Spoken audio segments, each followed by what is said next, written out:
good. It's recording. You're all set. All right. So it's nice to have you here today. Thanks, man. This is your mic right here. Okay. Oh shit. Let me just. So did you catch any of the NBA finals at the bubble and all? Yeah, for sure. Yeah, I'm a LeBron fan, so it was cool to see him win again. Yeah, Okay. Yeah, I rock with him. Yeah, I can't.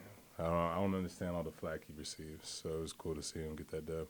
I mean, I'm a Jimmy Butler fan too, but LeBron gotta get his roses while he's here. I feel you. I mean, I'm from North Chicago, so like, Yeah. I don't know about that LeBron stuff. Yeah, They for call sure. him the GOAT. I rock with MJ. I think MJ's still the GOAT, but LeBron he up there with the talk. Yeah. He's sitting at the table with him for sure. Yes, sir. So actually while talking about basketball and the NBA finals, I know that this past Saturday that you hosted the 3v3 tournament, the long shots. Yes, sir. The 3v3 tournament. Can you please talk about that a little bit? Yeah, for sure. It was a collective effort. So the B.Well Foundation, and then my homie that runs the dojo by the name of Julian Say, and then Inkspace, who's a printing company out here in Des Moines, and then Function House Hospitality. We all kind of came together. Me and Julian and my brother, one of my really good friends, Taylor Rogers, T-Raj, just kind of all had the idea of trying to give back, or essentially have an event for the community, especially with the DMPS making the decisions that they made, whether it be to have school or not. It's kind of just affected a lot of the athletes and put them in limbo. So we're just trying to create an avenue for them. And just, through doing our due diligence and research, we ended up having like a Zoom meeting with all the high school coaches. And our initial thought was to just give money to whoever the grand prize winner was. But they kind of combated that, not in a bad way, but just were like, well, instead of one school getting it, how about we do create a 6th and 7th grade basketball league? Because that's essentially what's happened is basketball has become an elitism sport. So these AAU programs, it's no slight to them, but if parents don't have thousands of dollars to send their kids to them, it puts them at a significant disadvantage at a younger age. And I think it's through 3 years of middle school, so 6th, 7th, and 8th grade, you only play 2 months of organized basketball, and that's in your 8th grade year in the DMPS. So, I mean, if you're not a prodigy there's no chance that you're going to the next level or making a significant impact or making the varsity team as a freshman, And so just trying to give the kids just an outlet, keep them out of trouble, and so on and so forth. I did see some of the promotion that you had on Twitter for that. Yeah. Actually, I seen some of those kids making some amazing shots. Yeah, for sure. Yeah, that recap video was cool. Shout out to Colton. It looked like it was very fun to watch and probably participate in that as well as be competitive. Yeah, for sure. Well, also to start off here, I'm Jermaine Myrick. I'm a journalist here at Grandview, senior in communications. Oh, yeah. Today I'm here to form a biographical narration of your life and how it brought you to being who you are in the community today. Yes, sir. From my understanding, you're a creative director, event coordinator, philanthropist, active recording artist on your independent label Deadstock Entertainment. Yeah, and Heisman Records, yes, sir. And founder of the B.Well Foundation. Yeah. So it's good to have you here. I appreciate you coming. Thank you, Jermaine. Appreciate being here. Yep. So can you please state your name and your occupation? Yeah, Billy or William, a bunch of different names. So Billy Weathers, BILLYWEATHERS. And yeah, I would just say I'm an artist in every term. Appreciate that. I'm going to ask you more about the B.Well Foundation and your rap career in a minute. Okay. First, I just want to congratulate you on being a role model that you've been and an Thanks, active man. member in the society that the world needs to see today, especially with the Black Lives Matter movement. So I guess getting a little bit more into your story, you were born in 91 during the golden age of hip-hop. Yeah. We saw producers like Pete Rock, DJ Premier, Big and Pac, whole East Coast, West Coast thing. Yeah. I was just wondering, are you a Des Moines native? Yeah, I was born here. I lived here for 13 years, and I went to Hubble Elementary and then Merrill Middle School, and I moved to Las Vegas, Nevada, at my 7th grade summer, so heading into 8th grade, because of my mother's job. She recently retired from the American Red Cross, but the Des Moines chapter was closing, and it was between, I think it was Raleigh, North Carolina, Nashville, Tennessee, and Vegas, and we ended up in Vegas. And then, so I was out there from about '03, '04 till 2009 when I graduated high school. And then I came back and went to Simpson College down in Indianola for 4 years and played football, graduated with my major in marketing and communications. And yeah, just recently bought a house, or helped to buy a house in Des Moines. So all came full circle.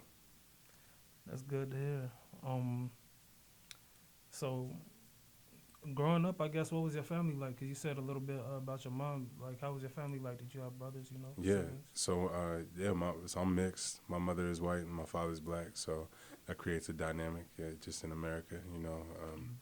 We grew up in Beaverdale, Sherman Hills area. So there's already a lack of diversity in Des Moines or just in Iowa in general. And so I saw a lot more of that growing up in Vegas, or I was able to, I guess. Just from the diversity aspect, I think it was all pretty much almost like 33%. Like it was blacks, Hispanics, and whites that were all at my high school. But yeah, my mother and father are still together. Luckily I can say that.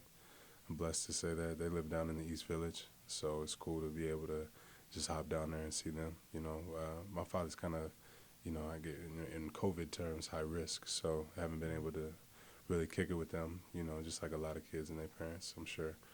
But yeah, growing up, my mother was previously married before she met my father, so I have two sisters from that. And they were kind of, a little older when I was born, 11 and 13, I believe. So by the time I was coherent and really understood what was going on, they had moved out of the house. So I kind of grew up like an only child, so that created just sports and music kind of being my avenues of just expression. My parents kept me very busy just with activities, assumed to keep me out of trouble, looking back on it now. But yeah, it all kind of just panned out.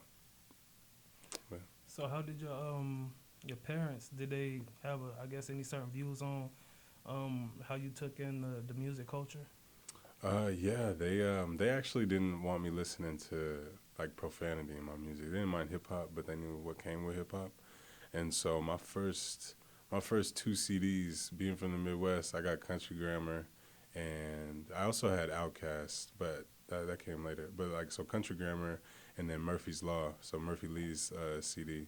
So I was heavily influenced by the St. Louis sound, I think, just initially. And then for my 7th grade, like that Christmas or whatever, I got the G Unit album.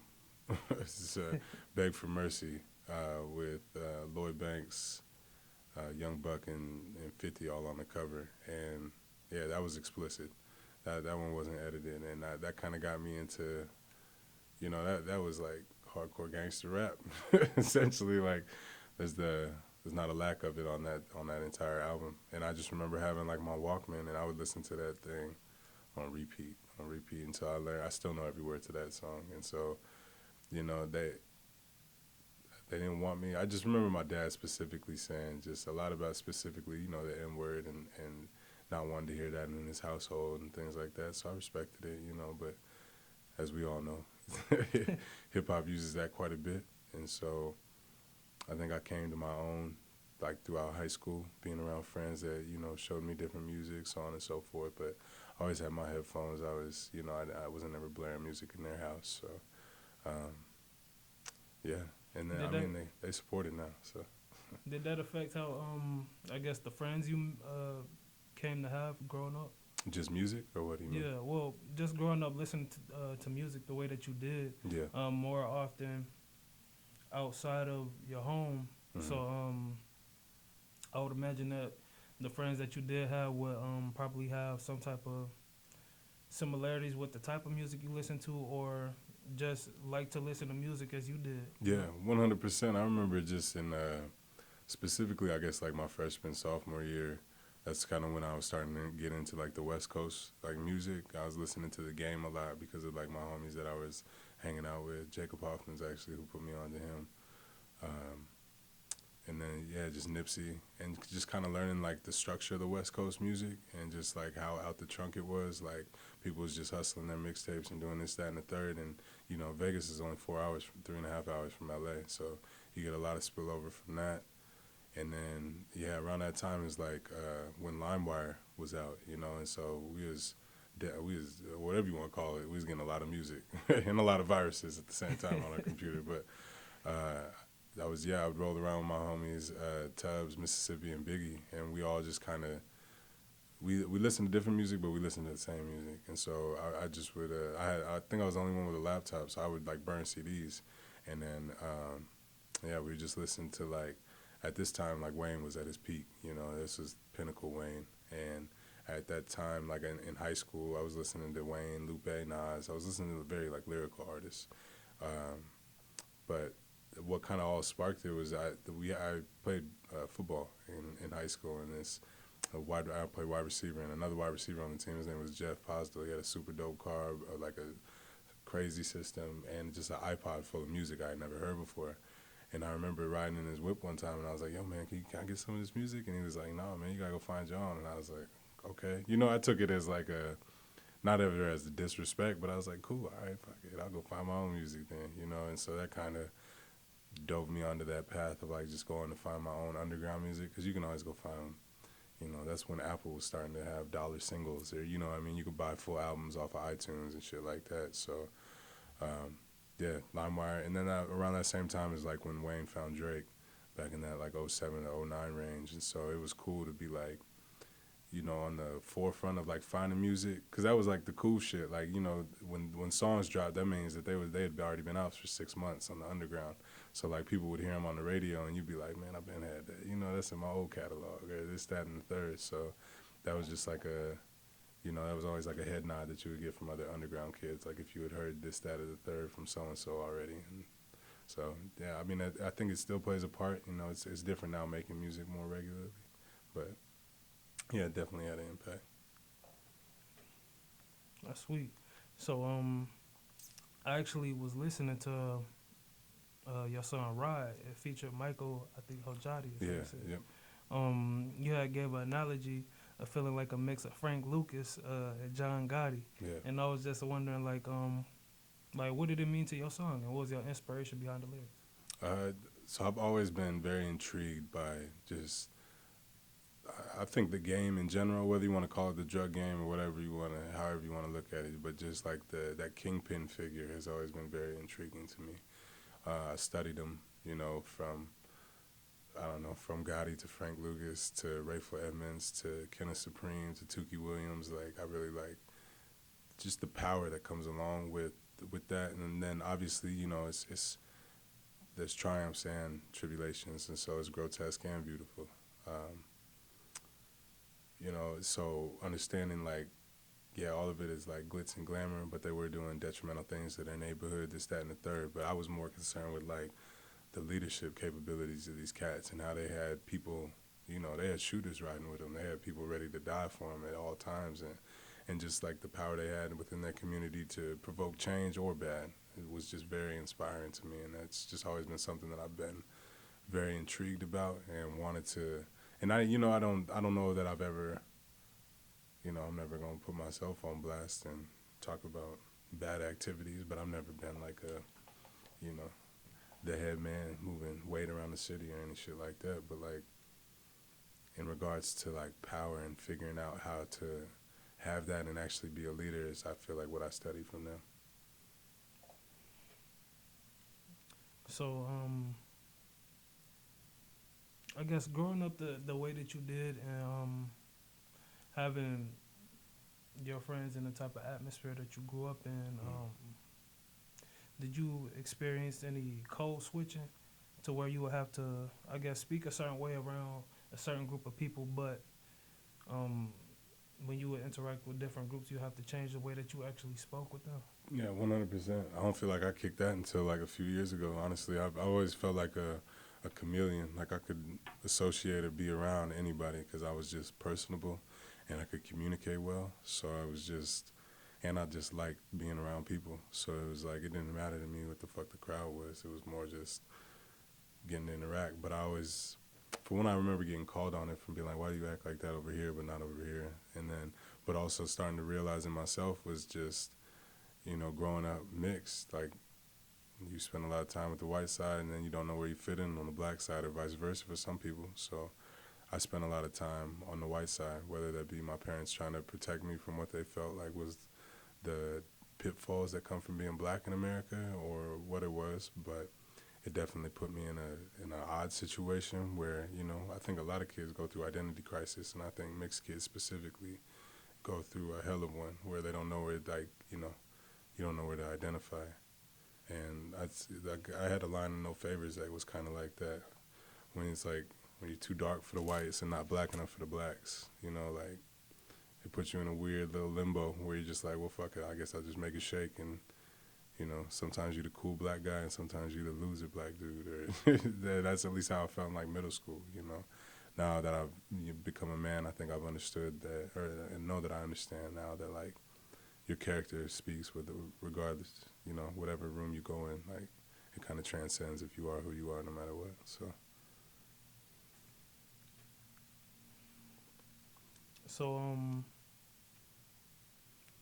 I guess what are some of your key or defining moments that happened to you early on in age, and how did that lead you to where you are now? Yeah, that's a good question.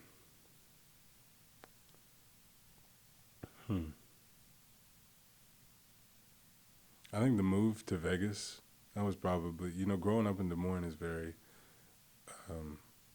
you learn how to be a good human. There's a lot of good people here, you know, and I think that people genuinely care about one another. You know, you care about your neighbor and wanting to take care of everybody and be a good human. And that's not to say that that's not the same in Vegas, but it's different. It's drastically different. You know, the game is just different. It's a lot more fast paced. There's a lot of money. There's a lot of bullshit going on. And gambling is the number one industry. There's not shit else going on in Vegas. So it's like, that taught me a whole bunch and just opened my eyes. And so I'm lucky that I got to be out there and just soak all that in, you know, because I know that if I would have just stayed in Des Moines, it's not to slight Des Moines, but, you know, for homecoming and prom, we would book a hotel down on the Strip, and we would go to water shows and, you know, the things that you could go to under 21, but you're still next to all that crazy shit, as opposed to, you know, I feel like homecoming in Des Moines, you just go to the restaurant, you take some pictures and go to a house party or something. So it's just like the dynamic of growing up there was a lot larger than here. And then leaving all that to come to Simpson, where it was like -2% black on campus, you know. And you're just like, damn, it's a paradigm shift, you know, like, I don't know. I know that sports played a significant part in my life, just teaching me discipline and becoming the man that I am. And, you know, there's no half-assing it. So it's just, that's specific in sports and just real life. And I pull a lot of parallels that I learned from coaches in football specifically. I played basketball a lot of my life, but football is like my, you know, the love, I guess you could say. And so just taking what I learned from that and then putting that same kind of discipline and work ethic and just order and attention to detail, you know, all into now this craft. I think it all kind of helped encompass who I am now. And then specifically the people that you keep around you. You know, I got a very solid team that but not only believe in me, but inspire me and hold me accountable. You know, I think that's what I don't even want to say a lot of humans lack in their life, but just I think accountability and having people to be able to, like, ground you and call you on shit is very, very important. And, yeah, you know, not to get long-winded, but, yeah, I think they all kind of come and play a part in who I am now. Okay. So, I mean, speaking to that, I kind of grew up the same way. You know, I'm from North Chicago, Illinois. It was predominantly black. Yeah. And I ended up graduating from a place called Warren Township High School in Illinois. It's like one of the top 3 biggest schools in Illinois, and it was predominantly white. Okay. So I guess through that, I cling to sports. I was football and wrestling. That's all I did. And just those experiences with being on the team and the discipline that they instill in you Yeah. to be able to look forward to making and keeping certain groups of people around you. Yeah. That kind of helped me to be able to do that as well. For sure. So, thank Yeah, you that's for real, your man. time. I think it's the most overlooked and underappreciated thing. I was listening to Lupe kind of went on like a rant where he answers questions like on his Instagram live or whatever, and they asked him about how he felt about Kanye because of them both coming from Chicago specifically, and he's like I love Kanye with like every part of me, but you have to understand the Kanye I know and the Kanye everybody else knows are two different people. So like I saw the team that helped Kanye get to where he is, and now he's isolated in Montana by himself with a whole bunch of, now you don't want to say yes man, but you can see like the college dropout Kanye and the Kanye now are like two drastically different people, and so like I think that's a testament to the people that you keep around you. Once you start getting into some of these bigger rooms or start meeting with millionaires and billionaires, like all your homies and friends don't get to come along, and so it's cool to see like the beef that happened between Drake and Kanye as well. I use Kanye as a big example because he had a significant influence on my life, but so did Drake, so did Lupe, and so one thing that I've always respected about Drake is that he's talked in his music about like just how solidified his team is, and then he's like, I don't want to come if my team can't come with me, and that's exactly how I feel. It's like no amount of money makes me feel like my homies do, or like my lady does. So like, why the fuck would I'm gonna get some money and just disappear from them? That's weirdo shit. That's what I feel like money really does to you. So I'm like, I don't want to say I guess I'm gracious. I'm happy that I'm aware of that because I feel like a lot of cats aren't. They're blinded by success and they just want it and they'll get it by any means. Which you got to respect that hustle. It's just not my way. That's not my avenue. So. I like that you said that you listen to a lot of Lupe as well. Yeah. He was mixed as well, wasn't he? He had a. I'm not sure. Like I guess I don't know like that side of Lupe, to be honest. Obviously we know Drake and J. Cole and those guys are, but like I've only heard Lupe ever speak from the black perspective, so I guess I never heard him like speak on being biracial. Okay. Right. If I'm recalling correctly, I know I was listening to like a podcast or something. Yeah. I think he had a white father, a black mother, and they were from the islands. I can't remember which island, but they were from the islands. Facts.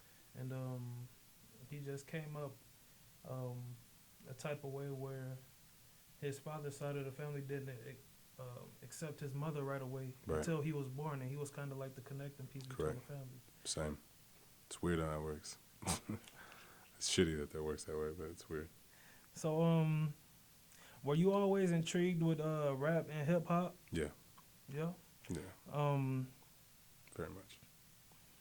How did, I guess, your life lead you to becoming a rapper? Like, when did you make that decision that, okay, I'm going to hop in the booth and I'm going to see what I got? I think it was a collective of things. It was the infatuation with the game and wanting that power, the money, the fame, the respect, the loyalty, all of that, that's very appealing, especially to blacks, like just the black culture. Like you would come from kings and queens, and so it's like when all that's stripped down and taken away from us, all we get to see is basketball players, drug dealers or rappers. And so it's like, well, I wasn't good enough to hoop. I wasn't about to go sell drugs because I wasn't about to put my family through that, my mom and my dad. So it was like, fuck it, I'm about to choose this. And I got to a point where I was very frustrated with the music that I was hearing because I knew I was an intelligent being. I just didn't know how to articulate my thoughts. And so I would listen to these cats that I already knew how to do it. And I was intrigued by them. And I was like, okay, this is cool. But once those guys start to disappear, we've had an odd era of music the last 30 years, if the golden age was the 90s. And so, yeah, it just got to a point where, like, if I was going to talk shit about somebody else's music, I better have something to bring to the table. And if mine's not good, then I don't have any room to really articulate that thought. So, speaking to that, I seen a album online. I couldn't remember which single it was from, but it said in 2013 you became the change that you wanted to see in music. Yes, sir. And did this come before or after the beginning of the B.Well Foundation? It's true. I think the only reason I don't want to say the only reason. I think that comes from my team, my family, and who I am as a person. That's where the foundation came from. But we wouldn't even have a chance to create a foundation if it wasn't for the music and the shows and the events and the things that we were doing prior. You know, we've been a foundation for about 2.5, 3 months now. So, but I've been rapping and hosting shows and being in the schools trying to do what we could as a unit well before that. Okay. So, what's the story that you want to tell through the lens that you've been blessed to have as an artist? But you get what you give. There's no half-ass. There's no shortcuts. There's no secret. There's no nothing. That weird sense that you feel in your brain, whether you white, black, indifferent, it really doesn't matter to me. You know, like there's every human feels this sense of like, you know, commonality where you fit in with everybody, but then you also have these weird outlandish dreams and thoughts. And I've found more comfort in those than I have in conforming to norms. You know, not to call mundane life mediocrity, but to me it is. Like I like to push myself. I run, I bike, I work out, I do.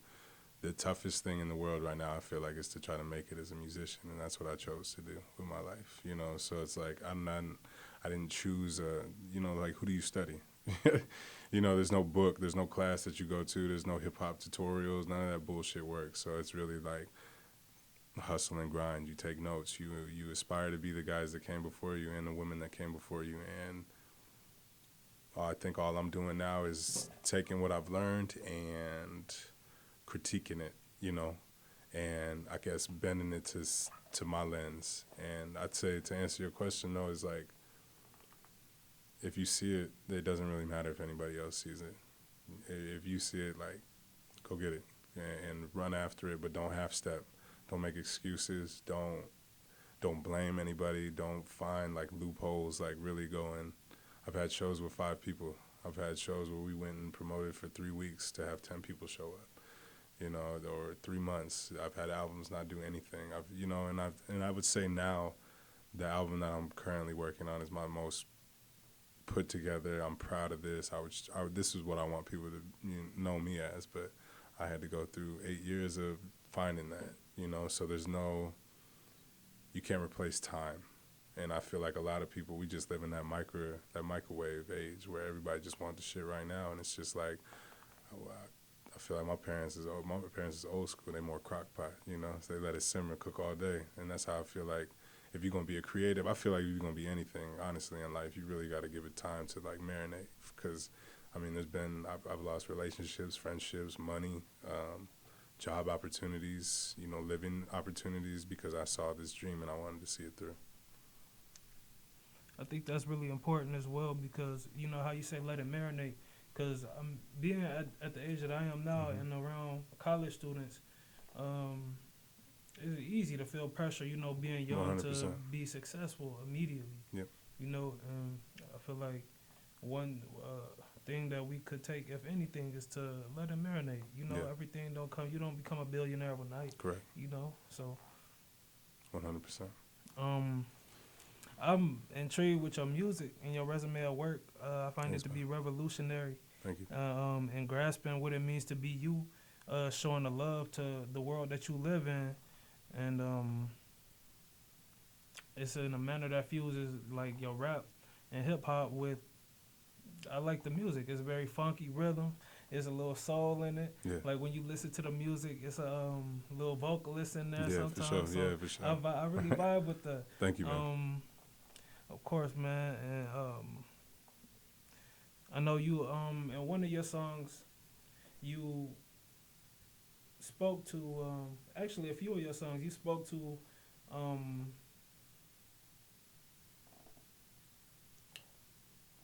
to how you appreciate being able to communicate well, and just being able to use articulate words and speech. And how has that helped you not only in your rap career but just in your life and the endeavors that you've been doing with the B.Well Foundation as well? You know, I think the most overlooked thing in society nowadays is like that face-to-face conversation.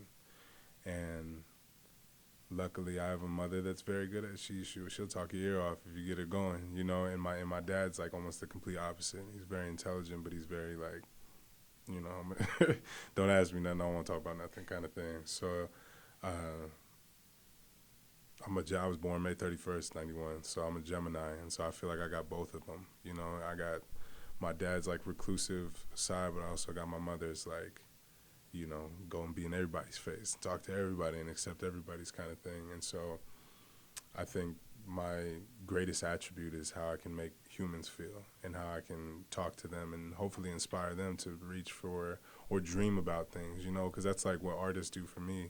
That's what like inspiring people do, or people that I listen to that give speeches, like they get you thinking a way that you wasn't even thinking when you showed up. And like that's what that's what a leader does, you know, is I don't know, you go find these avenues in people that they didn't know existed, and then you try your hardest to bring them out. You can only try as hard as they want, right? You know, if they don't see it and they don't believe in it, then you can only go so far. But your job is to just flip the light switch and tell them, like, open up the room for them to see. And then you're like, okay.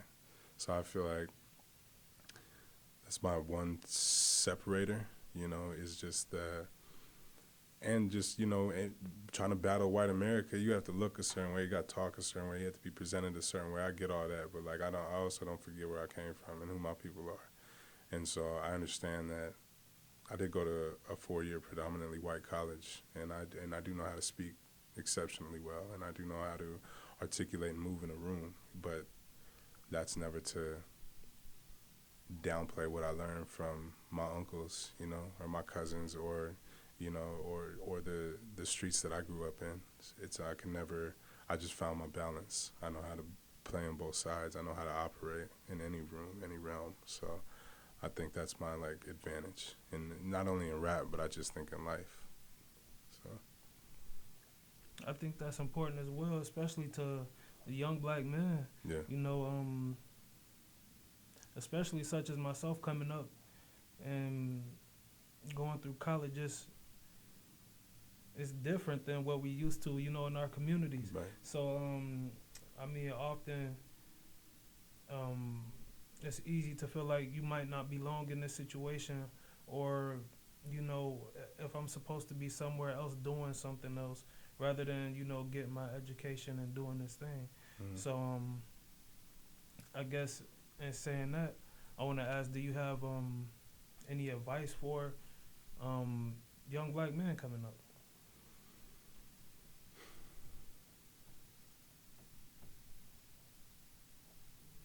Back to the people you keep around you. Be cognizant and aware of that. Jealousy and envy and those weird emotions that come from humans is a real thing. You have to be able to check that, understand that. Be aware of your surroundings at all times, you know, good or bad. From the parties that you go to, from the people that you hang out with, to the women that you fornicate with, you know. So, like, every avenue you need to be on your toes, because the way that this world is set up is they expect you to fail. They want you to fail. Everything is set up for you to not make it, period. Black men specifically, and then black women is a whole other story, a whole other endeavor in regards to women that are disrespected and, you know, just their ideas stolen, their livelihoods, so on and so forth. But specifically speaking to black men, since that is who I represent, just it's very cool to be smart. I don't know where that dumbass narrative came in, where it was cool to be, like, stupid or not, or just to be ignorant or any of that other shit. Like, I get it, like, but what's cool is, like, financial stability. What's cool is being able to take care of your mom. What's cool is being able to take care of your homies and provide jobs for them and building your own company from the ground up and staying true to who you really are and not having to sell out for the white man or sell out for corporate America or do any of that. So the only way you can really achieve that is, like, by finding, like, who you are, though. And so I challenge anybody listening to this, anybody that's going to read this, to, like, really, like, dig. And it doesn't, like you said, it just doesn't come overnight. And this bullshit perspective that they give you where you're supposed to be successful and make $100K right out of high school and college, it's like, unless you a prodigy, bro. You know that's not happening. How many LeBrons are there? How many Drakes are there? Like that's very slim opportunities, you know. And that's not to downplay the fact that some cats are that special and that gifted, you know. But LeBron had a solid mother. Drake had a solid mother. They had great teams around them. So it's like they had to see it before they saw it, you know. So, and specifically, don't ever dim your shine. I think I spent a lot of my life as a black man trying to figure out why people looked at me different, or why I thought I was special but couldn't prove it to myself, or you know, I would downplay my achievements or my intellect or my intelligence for whatever reason, because it's just like you have this certain narrative and this certain mold that you're supposed to fit. If you live outside that box, then you're a weirdo, you know. And it's like, no, bro, like you're supposed to shine.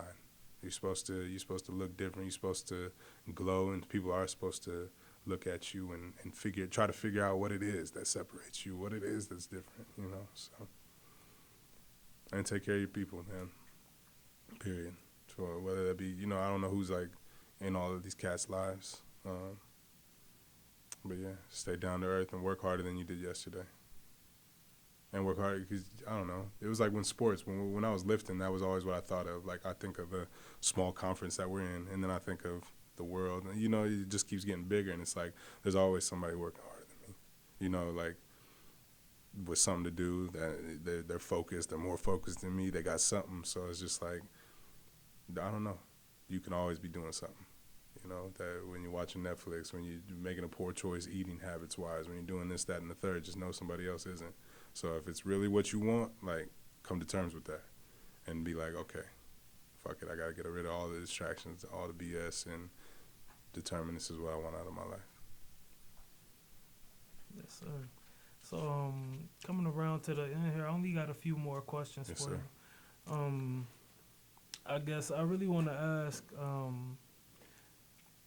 when did you run into some of those musical friendships that you formed? Just like, how did you meet Teller Yeah.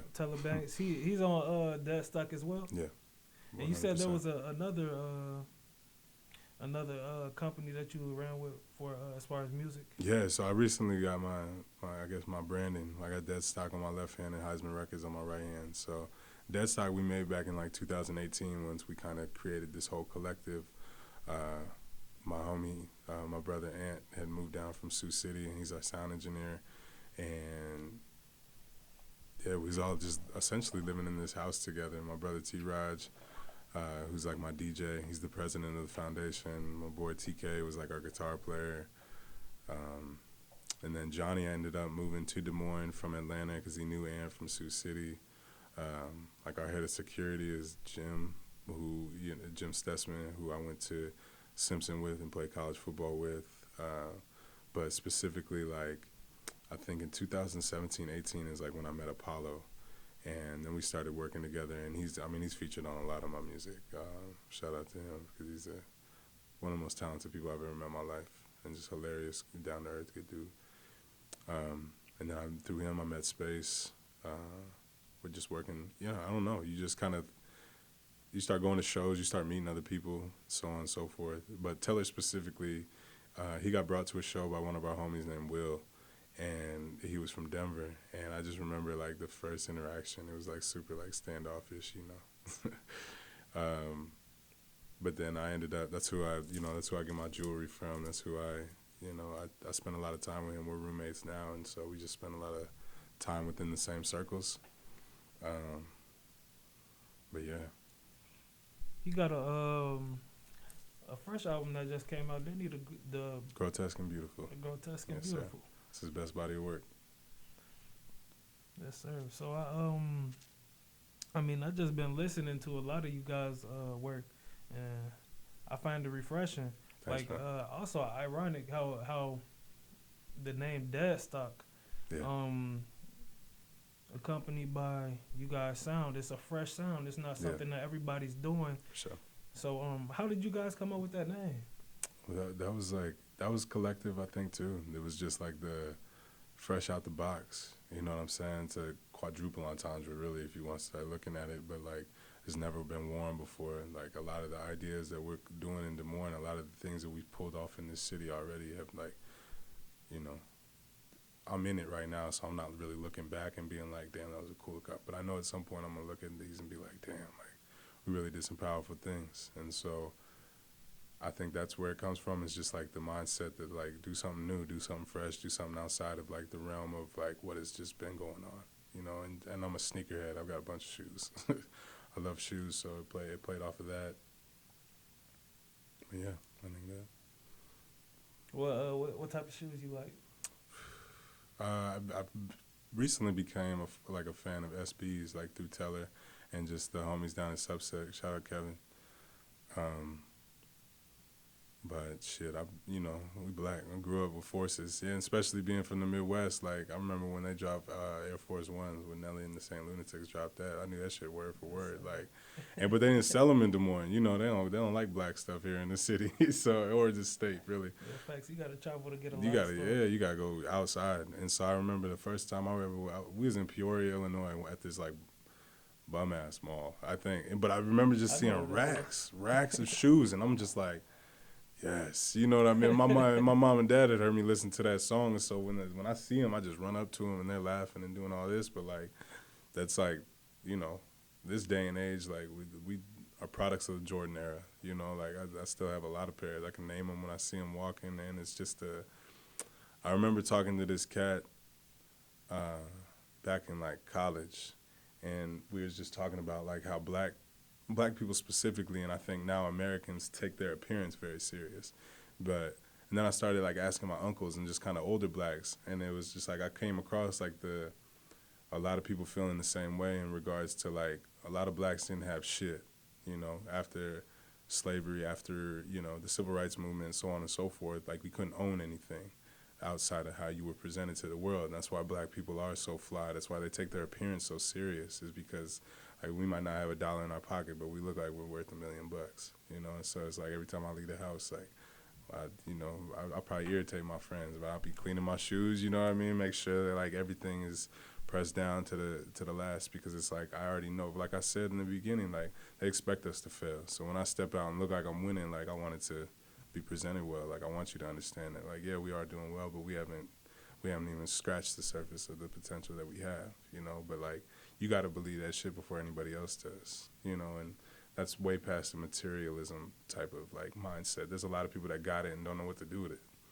you know. So that's I guess the whole encompass of the B.Well Foundation too, is like build from what you have, but also build up your community, and just make something better than when you had it. All right. So do you have any new music content or anything? What you doing lately with the B.Well Foundation and with your music? Because I know you just said you had a new album that you working on. Yeah. So like after the tournament, I said to myself that I was gonna kind of just take some time to breathe and work back on music, because like COVID hit everybody, quarantine and all this. So I was like stacked up and piled up a bunch of like my best content to date. And then the summer hit, the marches, the rallies, and trying to, I guess, lead not only myself but a bunch of my friends and the city through that. You were actually part of that More Justice, More Peace rally, right? You stood with some patrolling officers and protesters at the governor's mansion. Yeah, but Terrace Hill, yeah. How was that experience?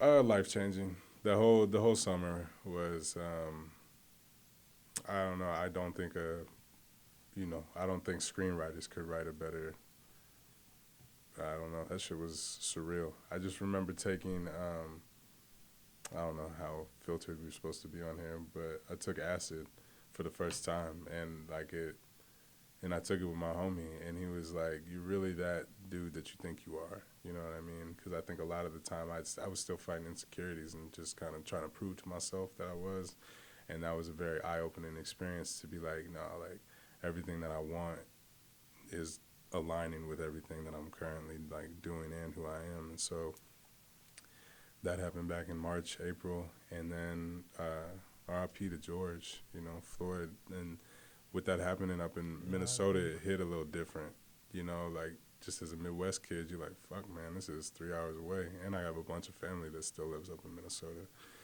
And I'm very, like, anti, get out, showboat, do all that. That shit seems very fake to me and fictitious. Like, I'm not a fan. And so when everybody was talking about we need to go out here and protest, I was very, like, yeah, I'd rather show it. You know what I mean? Like, I like to be an example. Like, you can pull my card, my resume, whatever it is that you want. Like, there's a reason I act the way I do. And so I had a good friend by the name of Mike Turner. And he called me and he was like, bro, we got to do something. We got to stand in solidarity for George. And I was like, I don't know, man. I was like, that's not really me. Like, I'm more like let's show and prove, let's set an example, let's keep doing this music. And he was like, and he hopped off the phone with me, called me back like an hour later and was like, come on, man. Like, he's like, I really think. And I was like, let me sleep on it. He calls me first thing in the morning. And he was like, and he's white, he's one of the coolest dudes I've ever met in my life. But he was like, it's not gonna look right if I try to, if we try to do this without you. And I was like, that's kind of when it sat in that it was bigger than my perspective or how I felt about the situation. It had a lot, and still does, and always will be a lot bigger than who I just am in my thoughts on how the world operates. I'm just one perspective, and it was probably the greatest blessing in my life was him like staying persistent on me, because when we went to that, I had no idea what to expect. That was we host shows, we events where we're trying to have people have a good time. This is the first time where it was this was predicated off of like a tragedy happened, like it's something that's like, we're tired of this shit. Like, this happens all the time. Now it's just happening a little closer to home. So like, we're gonna make sure that everybody feels it.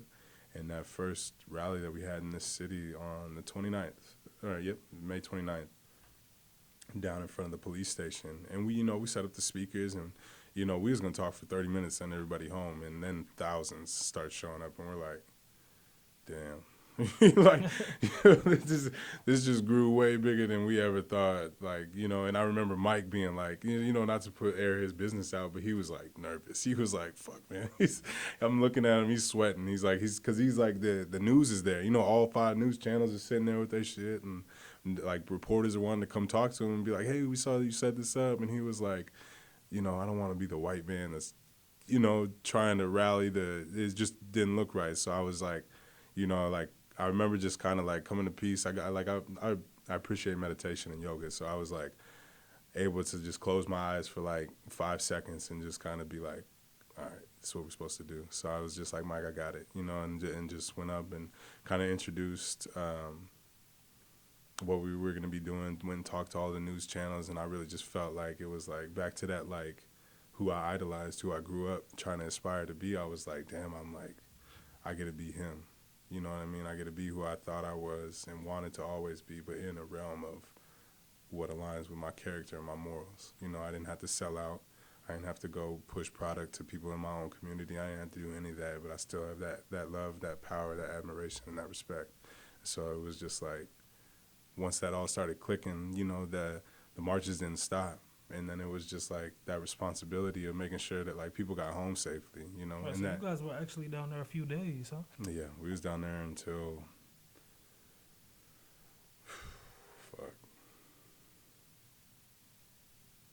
a while. I think we participated in at least 20, 30 events, whether it be in marches or just events that we threw ourselves, like that were in the streets, moving, collecting people, collecting items, I don't know, man. I hope somebody documented it better than I did. I got my Instagram, and I got like a library full of photos just from the summer, but like, I'll be anxious to sit back here in like 30 years and like look at this and be like, God damn, like this was some big stuff. Like, this isn't, I can't downplay it like I'm downplaying it right now to like other people, But yeah, it was the most eye-opening experience to me, because it was like I disassociated myself. I didn't matter anymore. Spent a lot of time growing up thinking that I was the main vocal point, or that how I felt about situations was the end-all be-all. And it's like, as soon as that ego was killed off, like, I feel like I stepped into my true form. I threw the wrapping paper away in the box, and it was like, cool, you got him. You figured it out. I think it's really important how you say that as well, because just going back to young people and how we come up, you know how we think we're supposed to be successful right away, but oftentimes when you catch your groove, it's not anything that you really did. It just happens in the way that you're being exposed and doing these different things that you really want to become. Yep. So 100%. also with that, I know that not to get off track, but your song Legacy is tailored towards the empowerment of minorities and yourself as well. Mhm. And you kind of talk about how minorities should walk, how they should go about carrying themselves. Mhm. I know knowledge is power is a common motto that's instilled in the B.Well Foundation. Yes, sir. So how does that tie into, I guess, specifically the children and Mhm. how they can go about or how you guys promote for them to be more knowledgeable in, Yeah. in the community? I'd say I just remember telling my friends, even back when we were recording music in our dorm room at Simpson, and just being like, if we get a platform, we got to use it for the betterment of everybody, not just ourselves. And I always was just aware that I had something about me I couldn't figure out what it was. You know, you have coaches be like, man, you're really a leader. Like, if you could get out of your own fucking way, like, you could be great. And, you know, at the time I didn't know how to. And so, like, it's never to downplay my parents. They were both busy, you know, and they only, you know what you do, and you give the best of what you got. And so, but I never really had like that mentor, that big brother, or that person that was just like, you know, like, this is the way, homie. This is all the shit that I went through, and I'm gonna make sure, like, I at least make you aware of it, so then hopefully you don't have to make the same mistakes. And so that's what I'm trying to do, and that's what I feel like our entire team is trying to do. Is we're all experienced people, right? As an adult, that's what you have to offer outside of your financial stability or whatever you want to bring to the table, is just like your experience and what you've been through. And so that's what, I don't know, I want to be able to, if a kid has a question, come and talk to us, come and talk to these guys. Let us be the beaming example of, like, you don't have to, like, we got it out of the mud in a city that, you know, you don't ever want to call a city racist, but, like, you know, like, Iowa don't fuck with black people. America don't fuck with black people. But, like, specifically around here, like, we started doing shows with nothing, and now we sell out what we try to do. You know, like, and that came from, like, believing in ourselves and having good people around us. So it's like, if we can do this, like, with nothing, imagine what these kids can do with a few tools. So it's just like, it's a no-brainer to me. It's just, I could never rule the country, but I can pick out every flaw and everything that I would change within the system. And so my mom has always just told me, yo, be the light, be the change that you're trying to see. It doesn't really, bitching about it really don't get you nowhere. So we took matters into our own hand. And yeah, hopefully we're here to, like, inspire, you know. If you can, like, just RIP to Nipsey, but, like, the hustle and motivate, like, the highest admiration that you gain as a human, to me, is to inspire somebody. Like, if you can bring the best out of somebody and change their life, like, that's more than any bread, that's more than any college tuition, that's more than any experience can give them. Yes, sir. R.I.P. Nip. That The is GOAT. the example that he set and what he was doing for the community. It just brings me to a track that you had with Teller, the What If. Yeah. And the question that I had saw is, what if you did have every tool possible?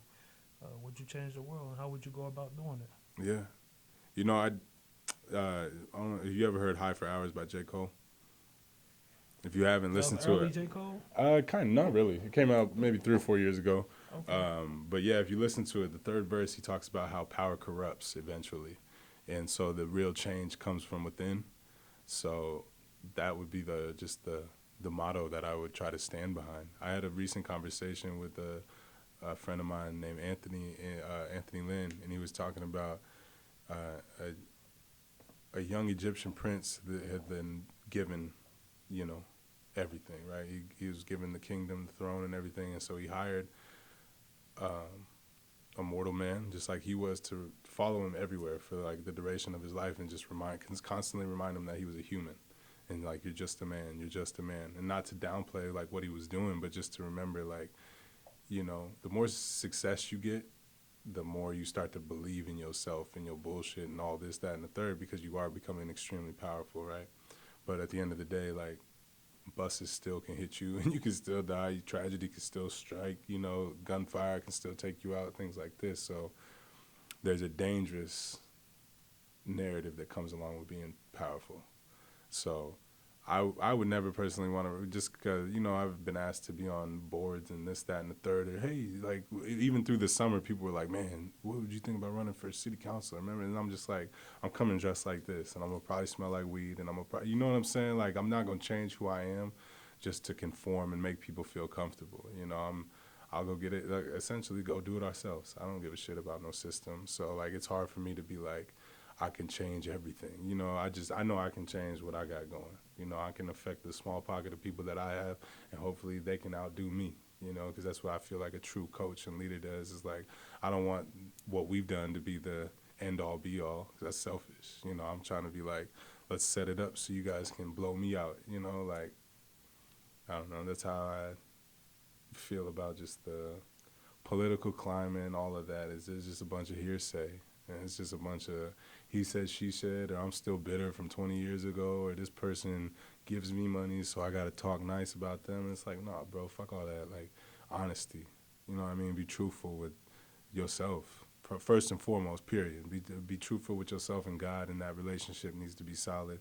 And then build out from there, whether it be your family, your significant other. Like, brutal honesty is like the only thing that fixes all this shit. All the other stuff is just putting Band-Aids on flesh wounds, you know, like hoping. That's what I feel like all this other stimulus package and bailouts is like, nah, bro, we just perpetuating the same cycle. We're repeating the same dumb shit that we've been doing for hundreds of years. Like, until we want to start really looking at what is broken, I don't want to be a part of it. You know, like, because it's just, we're wasting time. We're wasting breath. I'd rather be with my squad doing some shit that they ain't never been seeing, you know? So. Yeah. Yes, sir. Well, I appreciate that. I appreciate having you. Yeah, bro, I appreciate the your opportunity. time. And it's just been really eye-opening. And hopefully it will be to the viewers and everything else as well. Yes, sir. I So appreciate thank you, man. Thank you.